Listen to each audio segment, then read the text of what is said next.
This is the second chapter of the Blackberry Bobby story.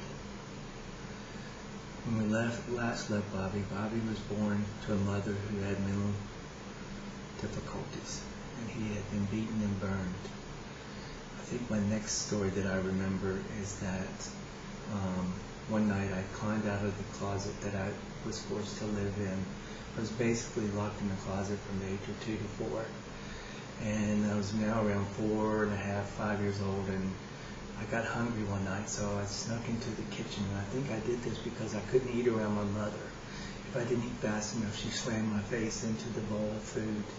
If I didn't sit upright, I got slapped. If it was just a constant nervous ticking, wondering when she was going to go off, what would I do this time to make her upset with me? And so this one night, I guess I did this often. I would sneak out when they had finally passed out from drinking too much, and I would sneak into the kitchen. And I had food that I knew that I could eat that she wouldn't be able to detect that I had taken it.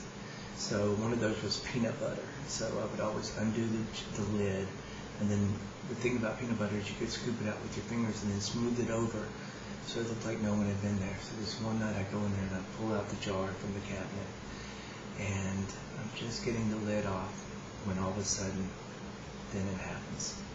The light comes on and there she is. I turn around and I see a look on her face, and I know what's about to happen, I think.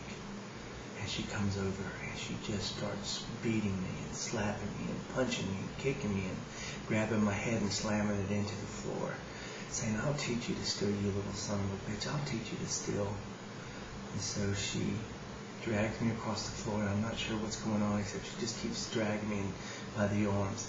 And all of a sudden I hear this noise, tick, tick, tick, tick, tick.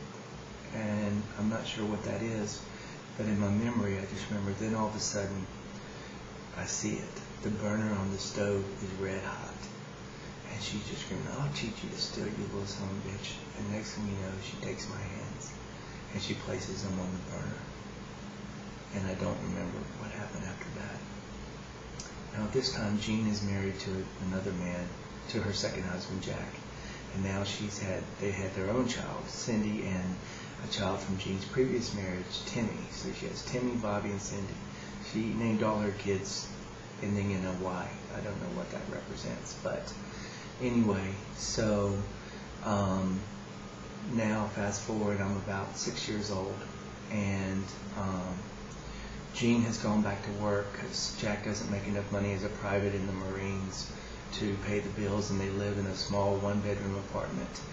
And she drops me off at daycare, and this one day I guess I'm playing and it gets hot, so I go to take off my shirt, and I swear to you, I don't know, but I somewhere in my mind I remember just a gasp, and a woman at the daycare going, "My God, child, what have they done to you?"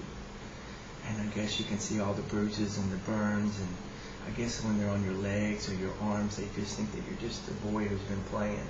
But when they see them in the ribs and the back, and so I just remember she hugged me, and I just started to cry.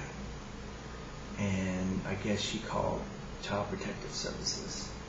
Anyway, the next thing you know, my mother is put back in the mental institution at Dorothea Dix in Raleigh, North Carolina. And it is decided for my protection that I'll be placed in an orphanage until she can get the care she needs. So the orphanage turns out to be an orphanage called Thompson Orphanage in Charlotte, North Carolina. It's the last of the great orphanages. And it was started in the late 1800s as a home for wayward boys. And eventually, after the Depression, people couldn't afford to take care of their children. They would literally drop off their children at this home, at this wayward boys home. And eventually that's how the name got changed to Thompson Orphanage, because it became an orphanage for all kinds of kids, boys and girls. And that's where Bobby went. And it was just a multitude of what they called cottages, a big administration building encompassed by a big, huge fence in downtown Charlotte many years ago. And Bobby first went to live in the the small kids cottage called Smith Cottage, and he had 20 kids in his bedroom. There were 10 beds going up and down each side, and it was like an infirmary. And if you were a boy, you had a blue lamb. If you were a girl, you had a pink lamb on your bed. And they had a big bell that they would ring, and that would tell you when it was time to go to breakfast, lunch, and dinner, or time for the bus to go to school. And pretty much Bobby had issues, really issues, anger, fear. He was terrified. And who can blame him after everything that happened? So he ended up being there for 2 years.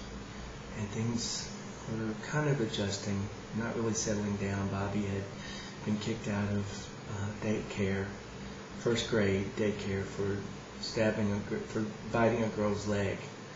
And but he had adjusted, gotten over that, and gone back and finished first grade and second grade. And then one day they called him to the administration building, and he had a social worker named Miss Wonder.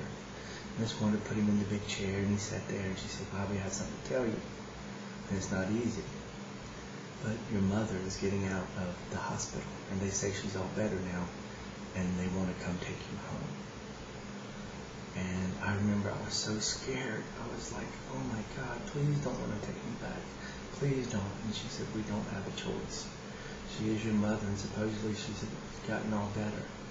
And I just remember I bolted out of the office, and I went running away. And I went running to the one place that I'd always known that I would feel safe, and that was to Lily Mae. Lily Mae White was a cook in the kitchen at the orphanage. A black woman, a strong black woman who hadn't finished school herself, probably past the 4th or 5th grade.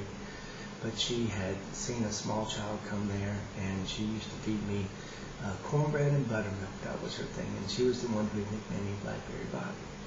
And it was on this day I went running in, and I could barely tell her. I was crying about what was going to happen. And so she took me outside, and she said, "Bobby, I want to show you something." And she took me over to behind the administration building, and she said, "Look," and she pointed to the mass walls of blackberries that went all the way around the campus. And they kind of did this as a way to keep the kids in, keep them from running away. And she said, "You see these blackberry bushes, Bobby? They've been burnt, they've been chopped, they've been mowed, they've been hacked with a machete. And you know what, Bobby? You can try everything you want to with blackberry bushes, but they are so hard to kill." And then she reached over and she picked one, and she said, "Now, child, taste this." And she said, "You like blackberries, don't you?" And I said, "Yeah, they're awesome." Or they're very, yes.